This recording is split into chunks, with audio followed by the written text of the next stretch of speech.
What is the true value of the female orgasm? Beyond the immediate physical benefits, we know this. Orgasm is not trivial.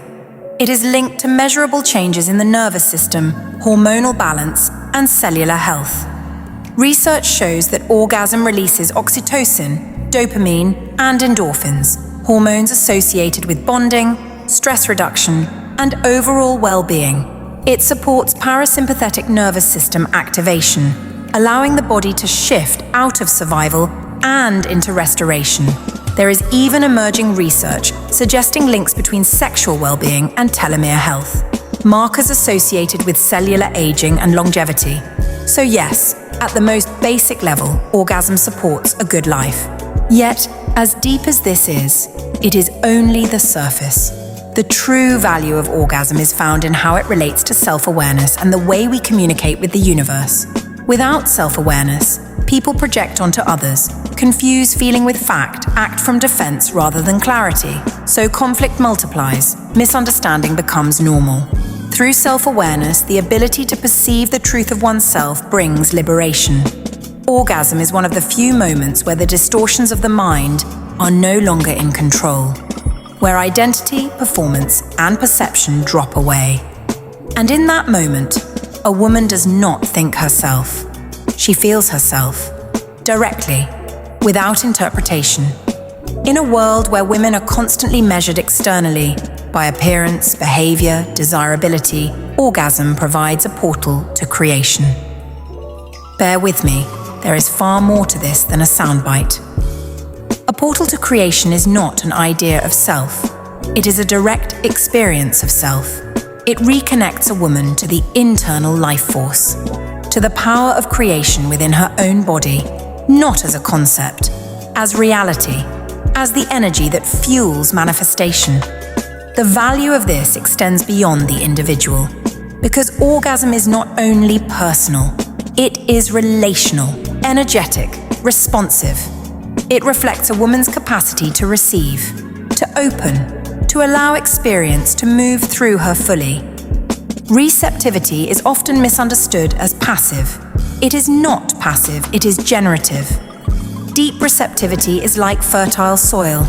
It does not force, it does not strive, and yet it grows everything, effortlessly, in abundance. To open oneself to orgasm requires this kind of receptivity, a willingness to soften, to drop defenses, feel beyond emotional reaction, to stop controlling experience. And this is where the deeper value lies, not in the orgasm as an isolated event, but in what it reveals about how a woman or man is relating to life itself. Because a woman who can receive deeply, feels more, responds more truthfully, remains connected to her body in and out of the bedroom, moves with life rather than against it, allowing life to move through her without resistance. This is especially profound in childbirth. A woman can utilize this infinite energy to bring forth her child through her body opening in orgasmic pleasure. That this is so rare tells us the extent to which women have lost connection with their capacity for pleasure and been infiltrated by fear, programming which closes the body off from its true impulses. A body in fear contracts and tightens. Orgasm, therefore, is a mirror, not of performance, of participation in what is truly alive. It shows where there is openness, where there is resistance, where life is being allowed, and where it is being held back, where there is interference at play. This is not a personal failing, it is a collective wound, and it has been centuries in the making. When we limit the pleasure of orgasm, its value is limited. When orgasm is understood as a gateway into embodied awareness, the value of pleasure changes entirely. A man who has the wisdom to open a woman in this way is rewarded. This is not simple. It is demanding, because sex brings everything that is unconscious to the surface. Many pursue the self-interest of pleasure, but they stop at the surface. They do not allow pleasure to go deeper than immediate gratification. Can you be with a woman through pain, through tears, through rage? Can you be with yourself as these emotions arise? As they move through the body? As they clear not just mentally but at a cellular level? Can you go beyond the fantasy of the way you want to be satisfied? This is where most turn away, because it requires presence over performance, control, or escape. The depth of sex is not reached through intensity at a peak. It is reached through allowing all patterning to arise, all confusion, all distortion, and not interfering, fixing or collapsing, but remaining present, open, aware, until what is held in the body has the space to dissolve. This is where sex stops being an act and becomes a process of liberation. We spend far too little time in this space. You cannot arrive at this depth of sex in an hour, let alone in 15 minutes. And yet, this is the average. People are so conditioned by the mind, by distraction, by the constant pull outward, that they have largely never experienced what it is to remain, to stay, to allow full presence in the body. Many think of orgasm as a peak, a moment, something that rises and falls within seconds. But orgasm in its true nature is not a peak. It is a wave that can move through the body, open the body, reshape the body, and continue for hours, for days, when the body is no longer being interrupted, when the mind is no longer interfering, when there is enough presence to allow the experience to unfold beyond control. Then orgasm is no longer something you have, it becomes something you live as. The science has always pointed here. Itzhak Bentov, author of Stalking the Wild Pendulum, spent decades mapping what the body actually is beneath its surface. He discovered that the heartbeat sends a rhythmic wave through the spine and into the brain, a mechanical oscillation, measurable in fractions of a millimeter, that synchronizes with the body's electromagnetic field. Those oscillations match frequencies found throughout nature, in the vibration of atoms, in the movement of planets. The HeartMath Institute later confirmed what Bentov proposed. The heart's electromagnetic field extends several feet outside the body and can influence the brain activity of others nearby. It goes beyond this, though. The body is not a closed system. It is a broadcasting instrument, and most people never learn to play it. Bentov also described consciousness in layers. At the physical level, we are separate. You there, me here. But at the level of the soul, the boundaries begin to blur. We overlap. And at the level of the higher self, those boundaries dissolve entirely into one vast, unified field. Separate realities reveal themselves to be one very large reality, seen from different vantage points. Orgasm, in its true nature, is not a peak within the physical. It is a crossing of levels.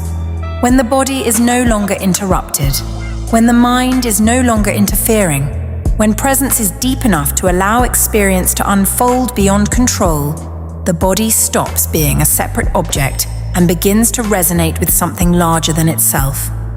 This is not mysticism.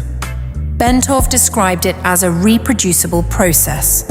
When the heart-brain system is properly tuned, the body becomes a gateway to expanded perception, a state where boundaries dissolve and reality is experienced as a seamless whole. Bentov illustrated receptivity with simple clarity. A raisin vibrating at stronger amplitude and higher frequency will draw all surrounding raisins into resonance, not through force, but through frequency.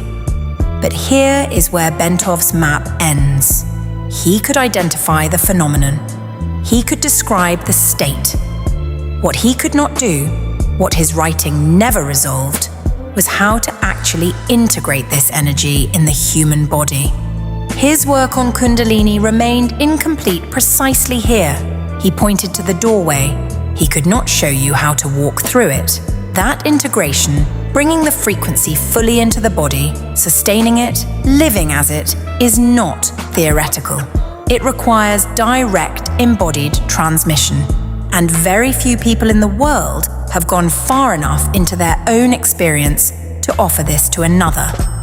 what Bentov intuited the ancient world already knew. 2,000 years before modern physics began mapping the body's electromagnetic field, the compilers of the Kama Sutra named what they understood with extraordinary precision. The Sanskrit word for the clitoris was Madhan Chatri, the umbrella of the love god. The Sanskrit word for the vagina was Madan Dola, the swing of the love god. The man's phallus, the love god himself. Read that slowly. A woman's pleasure was not incidental. It was not merely welcome. It was cosmologically necessary. The architecture of sacred union was built around it. The love god himself could only move through the universe through the opening he created in her. For 2,000 years, it was understood that a woman's capacity to receive pleasure fully, deeply, without interruption, is what kept the earth in balance. This is no metaphor. It is an operating principle. The balance of the universe was understood to depend on a woman's pleasure. What an extraordinary understanding. And how completely, how catastrophically, we have been severed from it. The suppression of this knowledge was not accidental. As Nityama has said, we are fighting against principalities. They don't want anything about sex moving on this planet, because this is your life force. So it gets debased, attacked, and vilified if you are giving people back access to their inherent energy. These big forces of suppression at play have been in force for centuries. To suppress sex is to suppress the gateway. To destroy a woman's pleasure is to sever the love god from the soul of existence. And a civilization cut off from that frequency loses something it can barely name, a depth of aliveness, a coherence, a natural order that no amount of thinking, striving, or accumulating can restore. Receptivity, then, is not passivity. It is the highest vibrational state a body can occupy. This is what fertile soil does. This is what a woman in deep orgasmic opening does. She does not strive. She does not perform. She simply resonates, and everything within range begins to reorganize around that frequency. Yet, for her to reach this state requires her to stop placing pleasure in external things. And it also requires a man who can remain present with her long enough and deeply enough for the process to open and continue. A man who is not running from what arises. A man who is himself in a state of settled, grounded presence, that her nervous system can finally, fully let go. This is the true value of the female orgasm. Not the moment, the field it opens, not the sensation, the state it reveals. A woman who can receive this deeply is not simply experiencing pleasure. She is demonstrating the most advanced function of the human instrument, the capacity to attune so completely to life that the boundary between self and all of life becomes permeable. That permeability is where creation happens. That is where connection becomes real. That is what moves through a man who has the presence to remain, and transforms him too. And the world, quite literally, resonates differently and pours out beyond both parties in this union. Sex is your direct connection to God, so they had to destroy sex to destroy your connection with God. Nityama, this understanding is rare because most people, including most teachers, stop at the surface. They work with technique, with method, with the mind's idea of what sex should be. And within permitted frameworks that have sanitized sexual education out of pure fear. They can describe the phenomenon, as Bentov did, without being able to transmit it. Very few have gone far enough into the depth of their own experience to hold another person in that space, without flinching. Shantam Nityama is one of them. If you are a man who senses there is a depth to sex you have never reached, who wants to develop the presence to truly open a woman and be transformed in the process, the field is where that journey begins. If you are a woman who knows, somewhere beneath the conditioning, that your pleasure is not trivial, that it is a power you were never fully shown how to access, The initiation sequences are your dedicated pathway in, and the field is where you begin or continue this live frequency, a space to go deeper with Nityama in community. Visit nityama.com to experience your sexual life force directly.